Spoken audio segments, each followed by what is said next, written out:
Hi YouTube, today I'm going to read Emily Brown and the Thing by Cressida, Cowell and Neal Layton.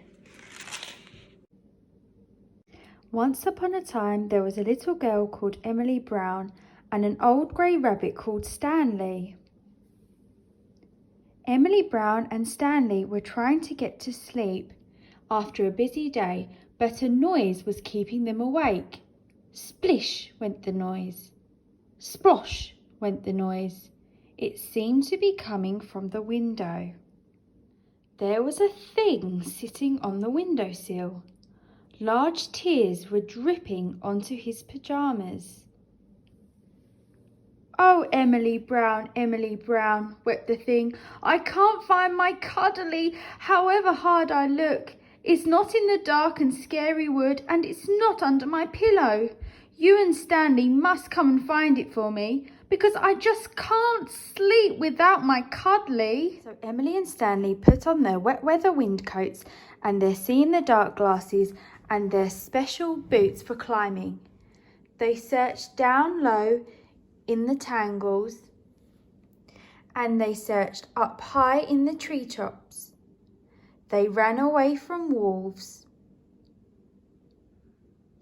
and they lifted up trolls, and eventually they found the thing's cuddly right at the top of the twistiest, thorniest tree in the dark and scary wood. "Thank you," said the thing. "Don't mention it," said Emily Brown. "And now you must be quiet. Stanley and I are trying to sleep."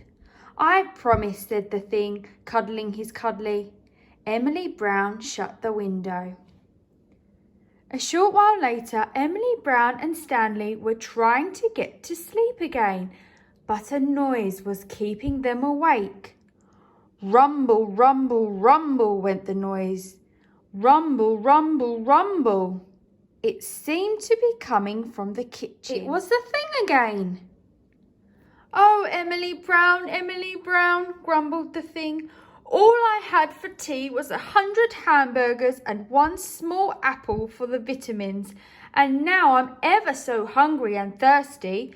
You and Stanley must fetch me my bedtime milk, because I just can't sleep when my tummy is rumbling." So Emily Brown and Stanley sighed heavily and put snow snugglers on their heads and ski plankers on their feet and their fluffiest winter warmers over everything.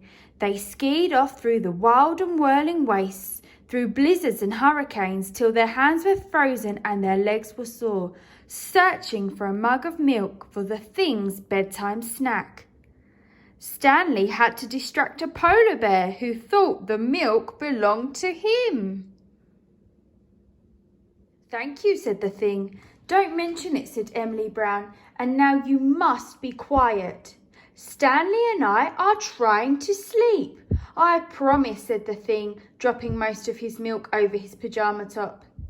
Emily Brown shut the refrigerator door.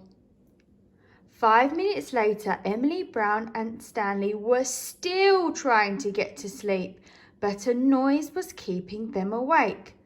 Cough, cough, cough, cough, cough went the noise. Cough, cough, cough, cough, cough.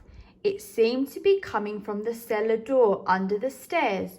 "I hope it's not that thing again," said Emily Brown crossly. "It was the thing. Cough, cough, cough, cough."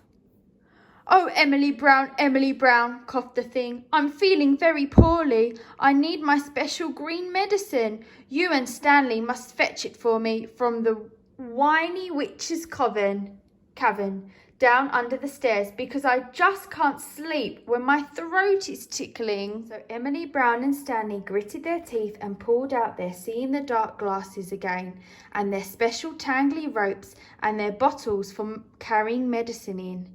They crept through the twisty, turny witch's caverns under the stairs, and they put their hands on the cobwebs, and they bumped into bats. They had to tell the whiny witches lots and lots of stories in return for the medicine. "Thank you," said the thing. "Don't mention it," said Emily Brown. "And now you really do have to be quiet. Stanley and I are trying to sleep." Emily Brown had hardly even shut her eyes before the noise started again. Scratch, scratch, scratch, went the noise. It seemed to be coming from under the bed. It was that thing again.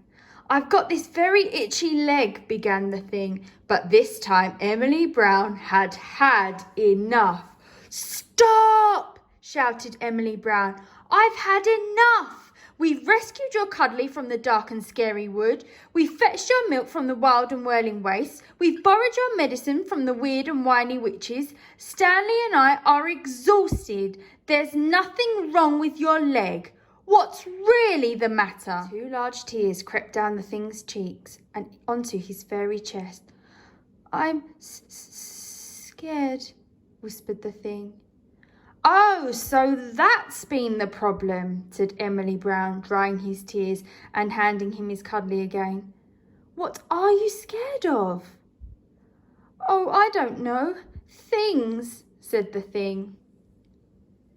But you are a thing, said Emily Brown. Am I? Said the thing in surprise. I wondered what I was. You're definitely a thing, said Emily Brown, tucking him in tightly and putting his hot water bottle underneath his hairy legs. Am I scary? Asked the thing. You're not at all scary, said Emily Brown. You're a very nice thing, and when Stanley and I are trying to get to sleep, we always find it helps to think of nice things. Maybe you should try doing that yourself. Maybe I will, said the nice thing, yawning very wide. Night-night, Emily Brown. Sleep tight. Sweet dreams.